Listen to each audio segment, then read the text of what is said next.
আমার বস ধর্ম মানেন না।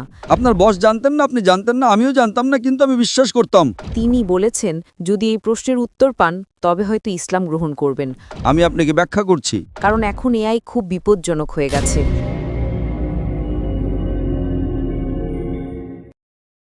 আমার নাম নিসা। আমি আরবি এবং কোরিয়ান ভাষার অনুবাদক। আমি ডক্টর জাকির নায়েককে একটি প্রশ্ন করতে চাই। আমার বস ধর্ম মানেন না, কিন্তু তিনি কিছু প্রশ্নগুলো আমাকে করেছেন। তিনি বলেছেন যদি এই প্রশ্নের উত্তর পান তবে হয়তো ইসলাম গ্রহণ করবেন। আমি উত্তর দিতে পারিনি, তাই ডাক্তার দয়া করে প্রশ্নটি শুনুন।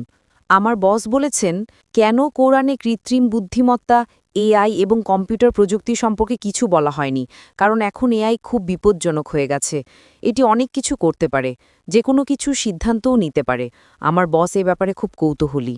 ধন্যবাদ। আপনার বসকে বলুন কোরআন কোনো সায়েন্সের বই নয়, SCIENCE। যদি কোরআন সায়েন্সের বই হতো তবে এটি বিশালাকারের হতো।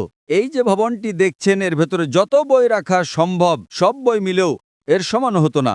যদি কোরআন বিজ্ঞানের বই হতো আর এতে সব বৈজ্ঞানিক তথ্য উল্লেখ করা থাকতো, তাহলে কোরআন এতটা বিশাল হয়ে যেত যে আপনি কোনোদিনও তা পড়ে শেষ করতে পারতেন না। আপনি কি বুঝতে পারছেন?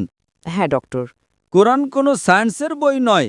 সায়েন্স, আপনি যদি জিজ্ঞাসা করেন কোরআনে কি লেখা আছে 2 আর 2 মিলে 4 হয়, না, কোরআন কোনো সায়েন্সের বই নয়। এটি নিদর্শনের বই, SIGNS। তাই আমাদের দেখতে হবে কোরআনে যা কিছু বলা হয়েছে তা যেন ভুল না হয়।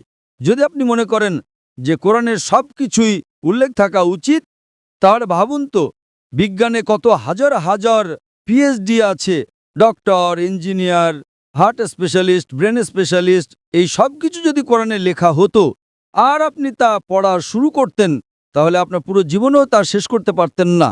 ঠিক না বেঠিক? সুতরাং কোরআনে বিজ্ঞানের সব কিছু উল্লেখ নেই, দয়া করে ভুল বুঝবেন না। কিন্তু কোরআনে যা কিছু বলা হয়েছে তার কোনোটিই ভুল নয়। যদি কোরআনে এমন কোনো বৈজ্ঞানিক তত্ত্ব থাকে যা ভুল প্রমাণিত হয়, তবে তা আল্লাহর পক্ষ থেকে হতে পারে না। আর যদি কোরআনে এমন কিছু বলা হয় যা বিজ্ঞান অনেক পরে, 200 বা 400 বছর পরে আবিষ্কার করেছে, তাহলে সেটাই মুজিজা। তাহলে প্রশ্ন হলো কোরআনে AI এর কথা বলা হয়নি কেন? কোরআনে এটা কেন থাকা উচিত? কোরআন কোনো বিজ্ঞানের বই নয়, কিন্তু আল্লাহ জানেন ভবিষ্যতে কি আসতে চলেছে। আমি আপনাকে ব্যাখ্যা করছি। 1 নম্বর, মানুষ আমাকে প্রায় জিজ্ঞাসা করত যে ইসলামী শরিয়া অনুযায়ী যদি আপনার কাছে ভিডিও রেকর্ডিং থাকে, যদি কোনো ভিডিও রেকর্ডিং থাকে যে কেউ চুরি করেছে, ইসলাম অনুযায়ী সেটা প্রমাণ নয়। এটাকে প্রাথমিক প্রমাণ হিসেবে ধরা হয় না, এটা দ্বিতীয় প্রমাণ। 10 বছর বা 20 বছর আগে যে কোনো সাধারণ আদালতে যদি আপনি সিসিটিভি ফুটেজ দেখাতেন আর তাতে চোর ধরা পড়তো যে কেউ চুরি করছে, সেটাই যথেষ্ট ছিল।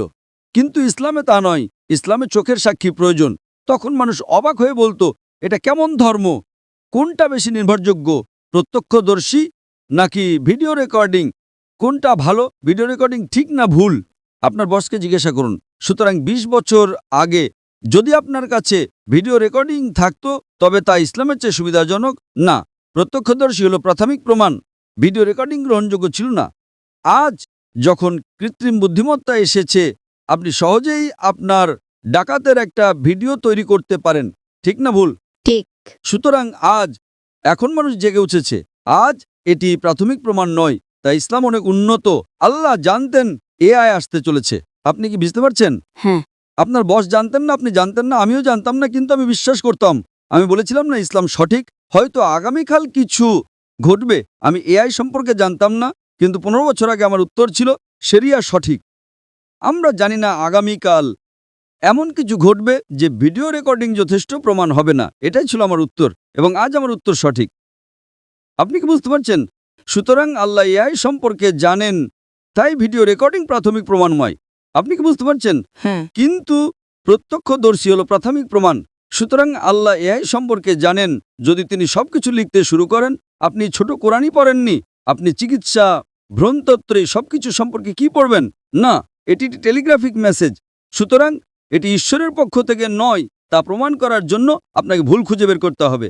কিন্তু এটি ঈশ্বরের পক্ষ থেকে, তা প্রমাণ করার জন্য আপনাকে এমন জিনিসের কথা বলতে হবে যা মানুষ জানত না। আপনি কি বুঝতে পারছেন? একেই বলে অলৌকিকতা। কিন্তু এখানে সবকিছু উল্লেখ করা হয়নি। আশা করি এটি উত্তরটি পেয়েছেন। আপনাকে অনেক ধন্যবাদ ডক্টর।